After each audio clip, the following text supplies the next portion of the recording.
설 명절 아직 다 끝나지는 않았죠. 여러분 지금까지 잘 보내셨는지 모르겠습니다.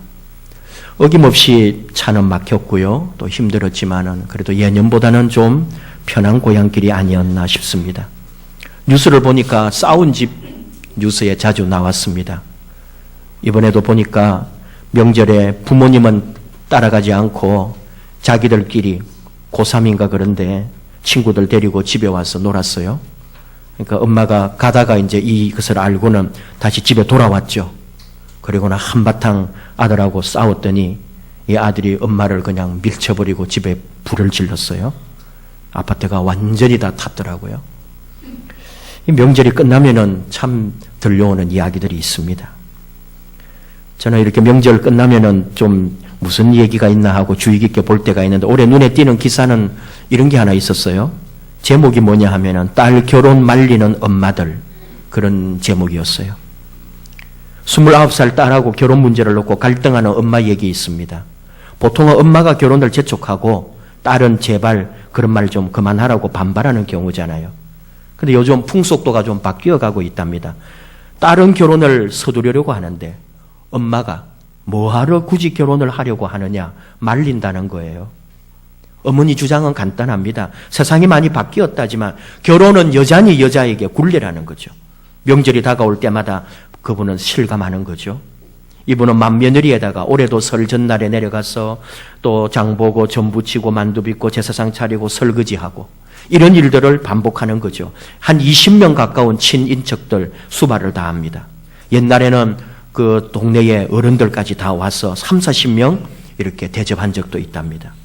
동서도 한 명 있고 시어머니가 그대로 주지만은 총 책임은 이 큰 며느리에게 있기 때문에. 그리고 특별히 이 집은 설, 추석, 시아버지, 정조할아버지, 정조할머니, 고조할아버지, 고조할머니 제사까지 있고 시제까지 해서 1년에 8번이나 제사를 치르는 집입니다. 이분 얘기는 뭐냐? 우리 딸이 결혼해서 이런 집을 만나면 나 같은 고생을 그대로 할 텐데 어떻게 결혼을 하라고 떠밀 수가 있겠느냐? 그런 얘기죠.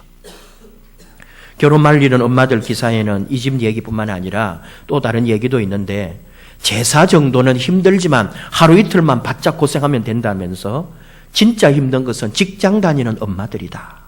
워킹맘으로 살아가는 것이 더 힘들다고 주장하는 거죠. 야근에다가 회식에다가 남성 중심의 직장 문화는 그대로인데 가사와 육아를 병행해야 하는 엄마들 얼마나 힘든지 우리도 많이 듣고 알고 있습니다.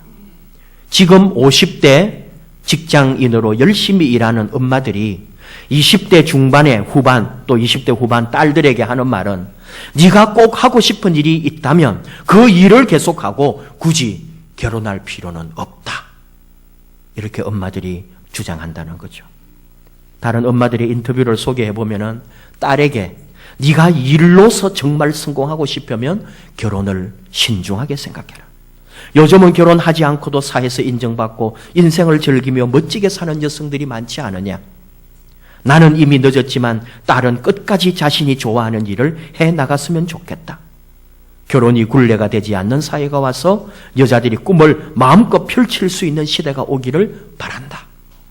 이게 오늘날 50대 중반 엄마들의 주장이랍니다. 동의하는 분들도 있고 아닌 경우도 있을 겁니다. 저는 이 기사를 보면서 어머니를 한번 생각했어요. 전통적인 어머니 상이 있잖아요. 저도 그렇고 여러분 어떤지 모르겠어요. 어머니하고 부를 때에 내 안에 떠오르는 어머니가 있거든요. 근데 요즘은 그런 어머니 상을 찾아보기가 많이 힘들구나. 그런 생각을 했어요. 그러면서 아버지 생각을 했습니다. 아버지는 무엇인가? 아버지는 아무 힘이 없습니다. 존재감도 없습니다. 시댁과 갈등할 때에 며느리하고 시어머니가 주인공이지 거기에 시아버지는 없습니다. 거기에다가 아들은 중간에 끼어가지고 이것도 아니고 저것도 아니죠. 눈치 보면서 어쩔 줄 모르고 시어머니 앞에 가면은 어머니 비위 맞추고 아내 옆에 오면은 아내 눈치 보면서 도로 구박도 당하고 이 아들도 자기 아이들 앞에서는 또 아버지거든요. 자녀의 인생에 조언을 해주고 가이드가 되어주고 그런 아버지가 되어야 되는데 어린이집 갈 때, 유치원 갈 때, 학교 갈 때, 취업하고 결혼하는 그 어느 과정에도 아버지가 주도적으로 하는 게 너무 적다 이거예요. 오직 어머니만 있을 뿐입니다. 그리고 저는 이제 교회를 생각했어요. 교회에도 어머니만 있습니다. 교회는 시댁일까요? 친정일까요? 교회의 시어머니는 누구며 친정엄마는 누굴까? 시아버지 또는 친정아버지라고 할 만한 분은 누구일까? 제가 이렇게 저렇게 생각을 많이 해봤습니다. 근데 연결이 잘 되지 않았습니다. 근데 하나는 분명하더라고요. 시어머니 같은 성도는 꼭 있습니다. 다른 성도들이나 심지어 목회자까지도 마음에 들어하지 않는 시어머니 같은 성도님들이 교회에는 꼭 있다 이거예요. 지금 마음에 찔리는 분이 있기를 원합니다. 내가 우리 교회에서 좋은 시어머니가 아니라 모든 며느리들이 싫어하는 나쁜 시어머니 노릇을 하고 있지 않을까, 이런 반성이 되는 분 꼭 있기를 바라는데요. 사실 이런 분들은 괜찮은 사람들입니다. 정말로 그런 사람은 괜찮은 사람이에요. 그 마음이 오는 분들은 좋은 사람이에요. 문제가 있습니다. 진짜 문제는 누구냐? 모두가 당신은 나쁜 시어머니 같다고 지명하는 그런 분이 있거든요. 그분은 다른 교회도 있기 때문에 우리 교회도 반드시 있습니다. 근데 그분은 지금 무슨 생각하는지 알아요? 나는 우리 교회를 위해서 너무 수고하고 희생하고 봉사하는 참 좋은 성도다. 내가 없으면 우리 교회는 안 될 정도다. 나는 우리 교회를 너무 사랑한다. 지금 그분은 그 생각하고 있어요. 근데 다른 분들이 그분을 향해 말하는 거죠. 우리 교회에서 당신이 제일 문제입니다. 당신이 시어머니 노릇만 하지 않으면 우리 교회는 진짜 좋은 교회입니다. 우리 교회 부흥도 할 겁니다. 이게 교회의 역설이에요. 이 역설을 어떻게 해야 할까요? 우리가 몸담고 있는 개혁교회, 우리 교회는 사실 어머니거든요. 교회가 엄하고 딱딱하고 변화 없고 캐캐묻고 고리타분한 모습을 보인 적이 있습니다. 그런 아버지상을 가진 적도 있어요.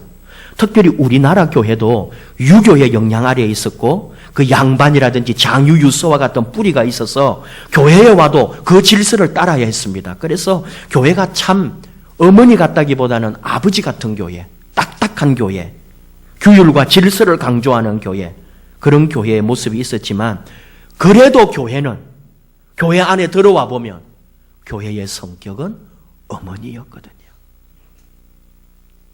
어머니 같은 교회. 근데 오늘 우리는 아버지 교회를 한번 생각해 봅니다. 오늘 주신 말씀 느헤미야, 유대인들에게 전능하신 하나님으로, 심판하시는 하나님으로, 아버지같이 엄하신 하나님으로 그들 백성에게 보여준 하나님 상이 있습니다. 바로 아버지거든요. 바벨론에서 돌아온 유다 백성들, 느헤미야의 지도 아래서 무너지고 불타버린 성벽을 재건하고 있습니다. 예루살렘 성벽이죠. 이때가 언제냐 하면은 여러분 이제 기억을 좀 하시면서 더듬어야 돼요. 남북이 있잖아요. 이스라엘에 강대국에 의해서 멸망하고 포로로 끌려갑니다. 특히 예루살렘이 있는 남유다가 주전 586년 바벨론 제국에게 멸망당합니다. 이 바벨론이 나중에 페르시아 제국에게 정복을 당해요. 그래서 새로운 제국 페르시아는 바벨론 시대의 식민지에서 끌려온 포로들을 본국으로 귀환시키는 평화 정책을 펴니다. 새로운 제국, 새로운 시대가 왔기 때문에 그동안 수십 년 동안 억압당한 포로들을 자기 나라로 돌려보내는 거죠. 그래서 더 큰 제국을 이루려고 하는 페르시아 제국의 야망이 있었습니다. 그러니까 이스라엘, 바로 이 유대인들도 1차, 2차, 3차에 걸쳐서 포로에서 고향 땅으로, 조상들의 땅으로 돌아가게 되는 바로 그런 시점인 거예요. 느헤미야가 이 새로운 제국에서 예루살렘의 총독이 되어가지고 동족을 이끌고 포로들을 이끌고 예루살렘으로 돌아가는 거예요. 그리고 가서 예루살렘의 성벽을 재건하는 공사를 했습니다.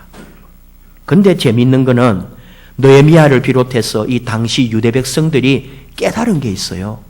정말 우리가 진정으로 재건해야 할 것은 예루살렘 성벽이라기보다 바로 우리의 신앙이다. 하나님을 향한 우리의 믿음의 회복이 먼저 있어야 한다. 이 이스라엘 백성들, 유대인들이 그들이 깨달았던 거예요. 그래서 성벽 재건을 완수한 느헤미야는 유다 백성의 영적 각성을 위하여 제사장 겸 율법학자였던 에스라에게 하나님의 율법을 읽어주고 가르쳐달라고 요청을 합니다. 그래서 오늘 주신 이 느헤미야 9장 앞에 8장 같은 말씀들이 쭉 뭐냐 하면은 신앙 갱신의 새로운 자리로 나아가는 유대인의 모습을 보여주거든요. 일곱째 달에 백성들이 수문 앞에 다 모여서 그것은 왜냐하면은 레위기 23장에서 그 옛날에 주셨던 율법에 나온 대로 이제 따라하는 거예요. 레위기 23장에 이스라엘 자손에게 말하여 이르라. 일곱째 달 곧 그 달 첫날은 너희에게 쉬는 날이 될지니 이는 나팔을 불어 기념할 날이요 성해라. 이런 식의 말씀들을 이제 그들이 배운 거예요. 어떤 노동도 하지 말고 여호와께 화제를 드릴지니라. 처음으로 율법을 듣고 읽고 배워서 이제 다시 이들이 그 율법대로 살려고 일제히 수문 앞에 백성들이 모였다 하는 거죠. 고대 이스라엘 달력은 새해가 가을에 시작됩니다. 지금 이 일곱째 달 초하루가 뭐냐 하면은 새해도 되고 성벽 공사도 다 끝나고 새로운 날이 된 거죠. 그래서 백성들이 다 노동을 쉬고 나팔을 불면서 하나님이 기념하라고 한 날에 백성들이 다 모여서 하나님의 말씀을 들었다는 거죠. 백성들 앞에서 에스라가 율법책을 낭독합니다. 백성들은 새벽부터 정오까지 6시간 동안 에스라가 읽는 율법에 귀를 기울였습니다. 에스라가 높은 곳에 서서 율법책을 펴서 읽을 때에 백성들도 다 일어서서 그렇게 하나님의 말씀을 들었다는 거죠. 율법책은 아마 신명기를 중심으로 해가지고 창세기, 출애굽기, 레위기 이런 성경 말씀이 아니었을까 추측을 하는 거죠. 그 율법의 말씀을 들은 백성들이 다 울었다는 거예요. 하나님의 계명을 들을 때에 자신들이 지금까지 살아온 행동과 너무나 다르니까 그 율법의 말씀을 들을 때 이들이 울고 회개하고 가슴을 치고 하나님 앞에 굴복했다는 거예요. 백성들이 그렇게 회개한 후에 다 돌아갑니다. 근데 그 다음 날에 족장들과 제사장들과 레위 사람들이 다시 모여가지고 에스라에게 그 율법의 말씀을 밝히 보여달라고 다시 가르쳐달라고 요청하고 모여가지고 율법을 다시 공부하고 배우는 거예요. 그러다 보니까 뭐가 나오느냐? 초막절을 지키라고 하는 말씀이 나왔어요. 그러니까 백성들이 지금까지 우리가 이런 초막절을 제대로 지킨 적이 없다면서 그들이 정말로 처음으로 초막절도 지키게 됩니다. 물론 학자들은 어떤 이걸 처음 했다기보다는 자세에 있어서 초막절의 정신에 있어서 이렇게 뜨겁게 초막절을 지킨 적이 처음이었다는 거죠. 백성들이 율법을 듣고 배우고 그리고는 그 율법대로 나아간 거예요. 오늘 읽진 않았지만 오늘 느헤미야 9장 1절 2절 한번 보십시오. 그달 서무 나은 날에 이스라엘 자손이 다 모여 금식하며 굵은 베옷을 입고 티끌을 무릅쓰며 모든 이방 사람들과 절교하고 서서 자기의 죄와 조상들의 허물을 자복했다 하는 거예요. 또 모여서요. 그 달에 모여가지고 첫날에 둘째 날에 계속 모여가지고 회개하고 예배하고 찬송하던 사람들이 서무 나은 날에 또 모여가지고 금식하고 굵은 베옷을 입고 회개하는 그런 하나님 앞에 자기들의 모습을 보여주고 있는 거죠. 왜냐하면은 하나님의 은혜를 이제 깨달은 거예요. 말씀을 듣고 배우니까 이들은 이제 예배하고 찬송하고 회개하고 하나님을 고백하고 하나님을 노래하고 하나님 앞에 서서 모여서 이렇게 영광을 돌리는 기쁨을 누리고 있는 거죠. 오늘 주신 말씀은 뭐냐? 이들이 깨달은 하나님, 자기들이 다시 느끼고 배운 하나님에 대하여 고백하고 있는 모습이에요.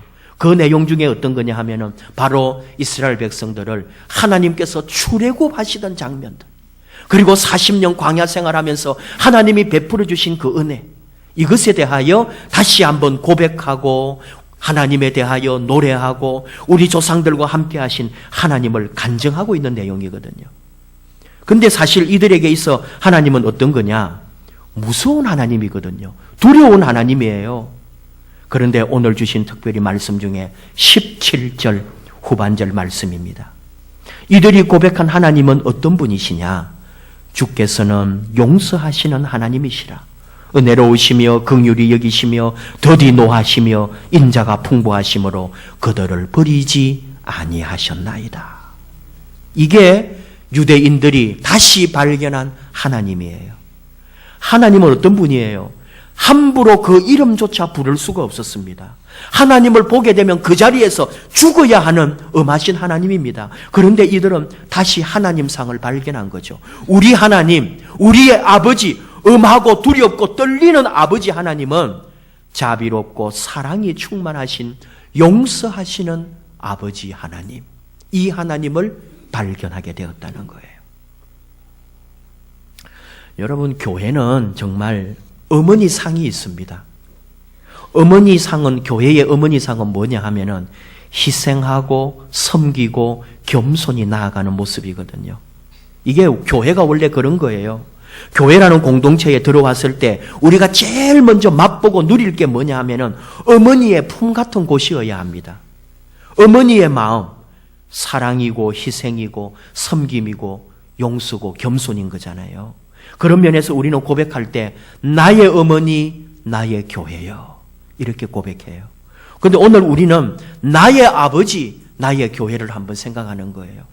그렇게 두렵고 무섭고 엄하고 매를 들고 소리 지르고 그런 아버지지만 이스라엘 백성들이 그 옛날에 느헤미야 시대에도 깨달은 아버지 하나님은 어떤 분이냐? 아버지의 속마음은 뭐냐?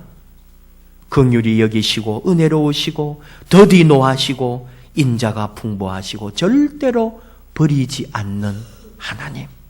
그 아버지의 속마음을 이들이 고백하고 알았다는 거죠. 그러니까 오늘 우리도 이 교회 공동체가 어머니 상도 있지만 또 아버지 상이 있거든요. 그것은 좀 엄하고 딱딱하고 재미없고 뭔가 나를 불편하게 하는 게 있는 것 같지만 그 속에도 바로 아버지 마음이 있다는 것을 우리가 알아야 합니다. 지난 1월 한 달 동안 우리가 예배에 대하여 말씀을 나누고 생각을 했습니다. 이번 2월의 주제가 뭐냐 하면은 용서입니다. 우리는 2월 한 달 동안 용서에 대하여 하나님 말씀을 신구약에 걸쳐서 말씀들을 함께 나누게 될 겁니다. 예수님도 말씀해요. 마태복음 5장 23절 24절. 그러므로 예물을 제단에 드리려다가 거기서 네 형제에게 원망 들을 만한 일이 있는 것이 생각나거든 예물을 제단 앞에 두고 먼저 가서 형제와 화목하고 그 후에 와서 예물을 드리라. 물론 여기서 말하는 화목이 용서하고 또는 용서를 받은 내용인지는 알 수 없지만 결국은 관계를 말하고 있거든요. 용서는 관계의 회복입니다. 예배만큼 중요하다 이거예요. 심지어 예물을 드린다고 하는 게 예배인데 예배를 드리러 왔다가도 관계가 회복되지 않았으면 먼저 가서 너희의 관계를 회복한 후에야 와서 예배를 드리라고 예수님은 우리에게 가르쳐주고 있습니다. 지금도 관계가 깨진 분은 절대로 예배 드릴 수 없습니다. 그것은 여러분이 다른 삶에서 이 교회가 아닌 가정이나 밖에서 관계가 깨졌거나 아니면 이 교회 공동체 안에 한 공간 안에 있는 누군가의 관계가 불편하거나 관계가 단절되어 있을 때도 마찬가지입니다. 예배도 단절되어 있다는 거예요. 관계의 단절은 예배의 단절입니다. 따로 있는 게 아닙니다. 용서도 그렇다는 거예요. 내가 용서를 해야 하든지 아니면 내가 용서를 받아야 하는 것도 똑같습니다. 용서하거나 용서를 받아야만이 그 후에 진정한 예배는 이루어진다. 오늘 주어진 말씀 가운데 원래 신약의 말씀도 있는데요. 그건 바로 누가복음 15장의 말씀입니다. 누가복음 15장은 여러분도 많이 들어보셔서 알겠지만은 세 가지 비유가 나오는 거죠.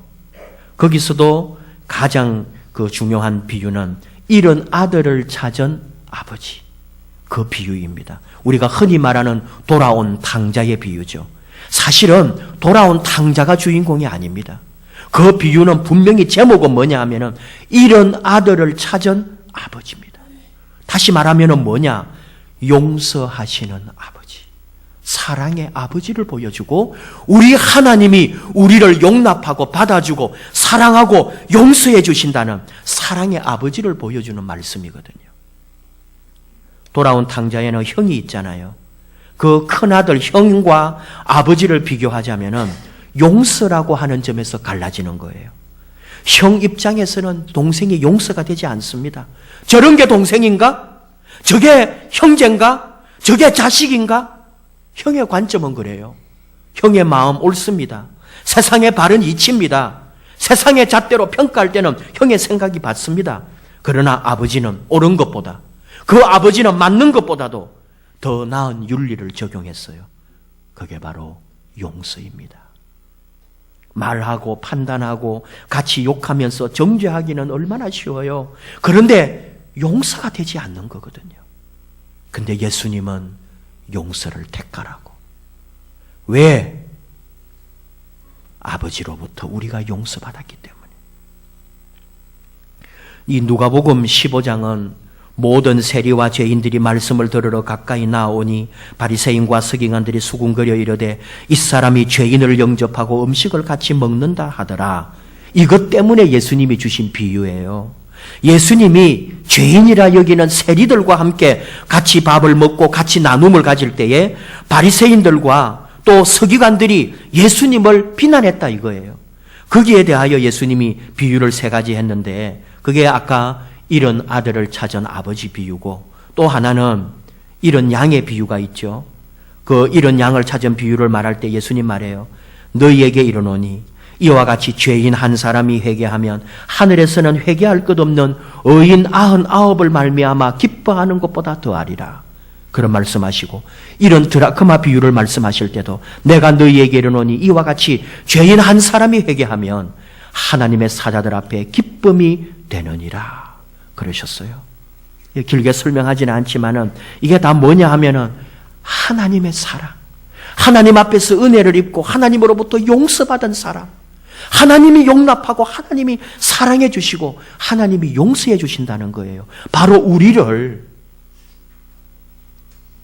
이런 아들을 되찾은 비유 말하면서 예수님께서 하시는 그 비유의 말씀, 그 아버지가 큰아들에게 하는 말이 있어요.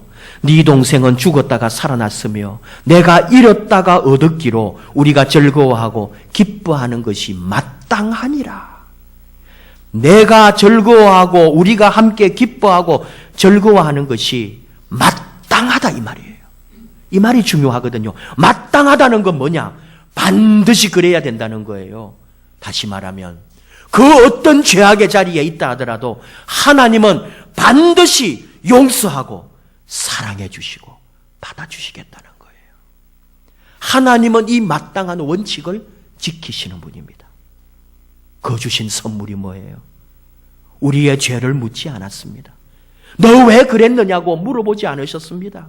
하나님은 은혜와 긍휼과 더디 노하시고 풍부한 인자하심으로 우리를 버리지 아니하시고 그 십자가의 사랑으로 우리를 용서해 주셨다는 거죠. 어떤 경우에도 우리는 용서받은 죄인이라는 것, 이걸 기억해야 합니다. 내가 죄인으로서 하나님으로부터 용서받은 자녀가 되었다는 것, 이 기쁜 소식을 우리 안에 간직하고 있어야 되는 거죠. 내가 용서받았기에 남도 용서할 수 있습니다. 심지어 진짜 그리스도인은 나는 용서받은 것이 없음에도 불구하고 용서할 수 있는, 아직 나는 용서받지 않았지만 그럼에도 불구하고 내가 먼저 용서해 줄 수 있는 그 자리에까지 나아가는 것이 참된 믿음의 사람의 용서입니다. 우리가 교회를 다니면서 느끼는 거지만 교회는 건강한 교회가 있고 병든 교회가 있습니다. 교회를 몸에 비교하는 건데요. 건강한 몸이 어떤 몸이에요? 우리 쉽게 말하면은 잘 먹고 잘 배출하면 이게 건강의 첫 길입니다. 영적 의미로 바꾸면은 우리가 삶에서 말이나 사람이나 또는 다른 생각들을 잘 받아들이고 잘 이해하고 내 안에서 잘 소화해가지고 그리고는 내 삶에서 새롭게 건전하고 밝고 행복하게 드러내는 삶이거든요. 그 사람이 건강한 사람이에요. 다시 말하면은 교회는 어떤 게 건강한 교회일까요? 별이 별 사람이 다 있거든요. 여러분, 교회 안 다니면 당할 꼴도 교회 와서 당하고요. 교회 안 오면 안 만날 사람도 교회에서 만나고요. 교회 와서 부딪히지 않을 일도 교회 와서 부딪힐 일이 참 많이 있습니다. 그건 우리 사람들의 모임이기 때문에. 그런데 그런 것으로 인하여 내 안에 화를, 분노를 간직하고 쌓아두지 않아요. 왜요? 내가 하나님의 사랑을 입어보았고 내가 하나님으로부터 용서받았기에 내가 하나님으로부터 그 사랑받음을 알고 있기에 내가 입는 상처, 내가 받는 분노를 내 안에 간직하고 있지 않다 이거예요. 결국은 용서는 어디서 올까요? 사랑이거든요. 사랑하면 용서합니다. 여러분도 살아오면서 배우고 느끼고 경험했겠지만은 항상 용서할 때는 언제예요? 다시 사랑하게 될 때, 다시 불쌍하게 여겨질 때에, 다시 사랑이 내 안에 일어날 때 나도 모르게 용서가 되어 있더라는 거잖아요. 근데 하나님은 어떤 분이세요? 무조건 우리를 사랑하시는 거예요. 무조건 우리를 그래서 용서하십니다.